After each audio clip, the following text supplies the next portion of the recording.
വാള Swift hand stand try ചെയ്യാം. നമ്മൾ ഇവിടെയാണ് ചെയ്യാൻ പോകുന്നത്. അപ്പോൾ ആർട്ടിഫിഷ്യലിലേക്ക് നമ്മൾ വീഴാൻ വേണ്ടി ചാൻസസ് വളരെ കൂടുതലാണ്. അത് നമുക്ക് തന്നെ അറിയാം. അപ്പോഴത്തേക്ക് ചെവരില്ലാതെയൊക്കെ ട്രൈ ചെയ്ത് കഴിഞ്ഞാൽ നേരെ കടന്ന് വീഴും. ട്രൈ ചെയ്ത് നോക്കാം അല്ലേ?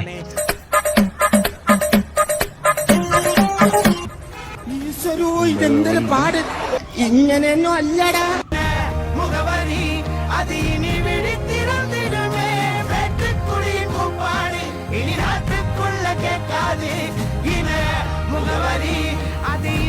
ആദ്യം കുറച്ച് വാഴായിരുന്നു, പക്ഷെ നമ്മൾ വാള സ്വിഫ്റ്റ് അൺലോക്ക് ആക്കിയിട്ടുണ്ട്. ഈ ചെവര് തട്ടാതെ 2 സെക്കൻഡ് അടുപ്പിച്ച് അല്ലാതെ ബാലൻസ് ചെയ്യാൻ പറ്റുന്നുണ്ട്. നമുക്കത് കൂട്ടി നല്ലൊരു ലെവലിലോട്ട് കൊണ്ടുവരണം. ബാലൻസ് പെർഫെക്റ്റ് ആയതിനു ശേഷം മാത്രമേ വാളില്ലാത്ത പരിപാടികൾ നമ്മൾ ചെയ്യൂ. ആയിരിക്കും സെറ്റ് ആയതിനു ശേഷമായിരിക്കും വീഡിയോ ആക്കി ഇടുന്നത്. ഞാൻ മാത്രമായിരിക്കും ഇതിൻ്റെ ജേണിയോടെ തന്നെ വീഡിയോ ആയിട്ട് ക്യാപ്ചർ ചെയ്യുന്നത്.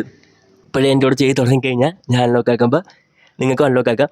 ഈ മാറ്റ്, ഈ വർക്കൗട്ട് ചെയ്യുന്ന എക്യുപ്മെൻറ്റ്സ് ഒക്കെ എങ്ങനെ ഫ്രീ ആയിട്ട് കിട്ടുമെന്ന് അറിയാമോ? അതിനൊരു ട്രിക്ക് ഉണ്ട്, അടുത്ത വീഡിയോ പറയാം. So by.